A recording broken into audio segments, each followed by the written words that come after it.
Argon diagram. Argand diagram का मतलब ये है कि हम लोग आयोटा की टर्म में प्लॉट करते हैं। मतलब हमारे पास एक कॉम्प्लेक्स नंबर होता है z is equal to 3 + 4 iota represented as a point X Y plane with coordinates 3, 4 as shown in figure. That is the real part x3 plotted on the X axis. हम 3 को कहाँ plot करेंगे? On the X axis पे। And imaginary part 4 is plotted on Y axis. Argand diagram which represent the complex number 3 + 4 iota by the point 3, 4। अगर मैं इस x Y plane की बात कर रही हूँ तो आप देखें एक्स एक्सिस 0, 1, 2, 3, तो आपके पास 3 एक पॉइंट आ गया। अब वाई एक्सिस पे देखें 0, 1, 2, 3, 4, तो हम यहाँ आगे स्टॉप कर देंगे। तो ये हमारा प्लॉट हो गया। अब हम बात करते हैं कि more generally complex number z is equal to a plus iota b is plotted as a point with coordinates a, b as shown in figure 2।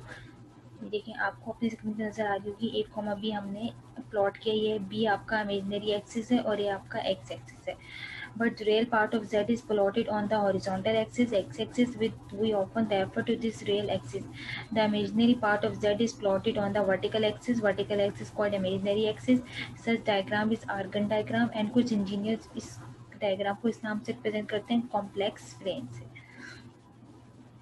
अब हम बात करते हैं mathematical Argand represented a complex number in a diagram known as Argand diagram.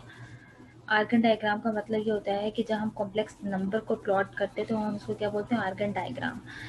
x plus iota y can be represented as a point whose coordinates x, y. The axis of x is called the real axis and the axis of y is the imaginary axis.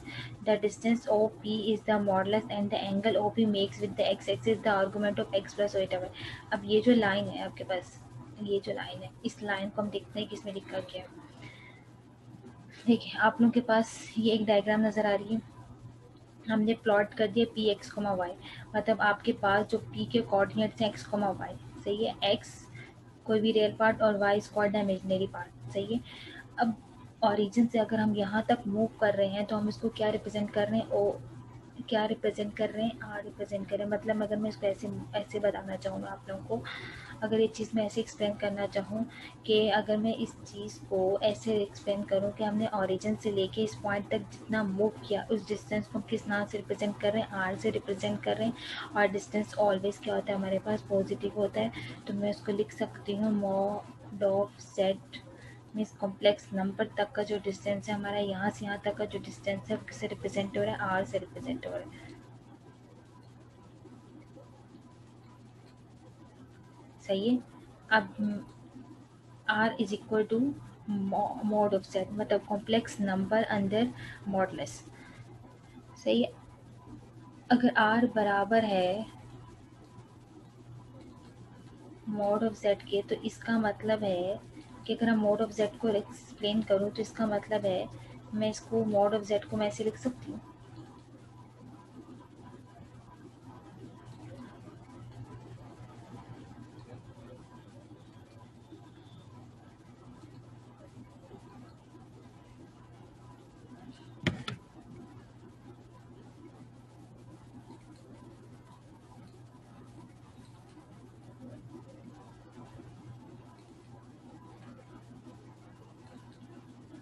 सही है। अब अगर मैं बात कर रही हूँ, मैं अगर मैं ये बात बोलूँ कि ओ पी, मैं तो बोल अगर मैं ये ओ पी का जो डिस्टेंस है वो किसे रिप्रेजेंट कर रही हूँ मैं? Under mod is equal to R and R is equal to complex number under mod. Okay, is equal to under root x square plus Y square. ये चीज़ क्लियर हो गई। अब अगर हम आगे मूव करते हैं, इससे आगे क्या लिखा हुआ है? हमने ये चीज़ पढ़ ली कि R is equal to under root x square plus Y square कैसे इक्वल है। देखिए एक और बात मैं आप लोगों को बता देती हूँ। ऑरिजिन से लेके यहाँ तक का जो डिस्टेंस है, डिस्टेंस का फॉर्मूला होता है कि x2 माइनस x1, मतलब x2 माइनस 0, मतलब ऑरिजिन के x भी 0 और y भी 0 है। तो आपका डिस्टेंस क्या होगा? Under root x square plus Y square.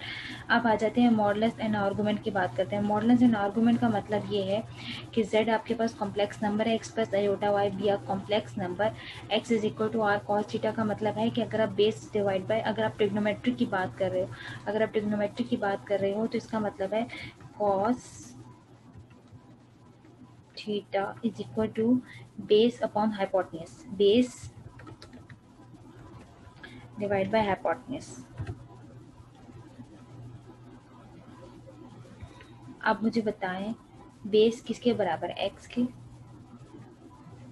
X divide by R, hypotenuse R के बराबर है। तो मैं इसको ऐसे लिख सकती हूँ,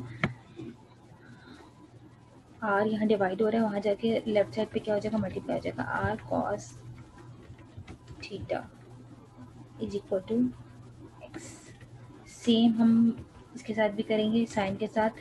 सम पीपल हैव कर ली, मतलब साइन का फॉर्मूला क्या होता है, परपेंडिकुलर अपॉन हाइपोटेन्यूज। तो परपेंडिकुलर आपके पास यहाँ क्या है, वाई है, वाई डिवाइड बाय आर, तो r sine theta is equal to y. Okay, ये होगी टर्म, ये हमने देख लिया कि हमने ये x is equal to are cos theta and y is equal to r sine theta हमने कैसे फाइंड आउट किया। अब अगर हमने आर भी हम फाइंड आउट कर चुके हैं कि इक्वल होता है under root x square plus Y square, इसका मैंने ऊपर आपको डिस्टेंस भी बता दिया है। आप यहाँ से पाइथागोरस थ्योरम भी अप्लाई कर सकते हैं।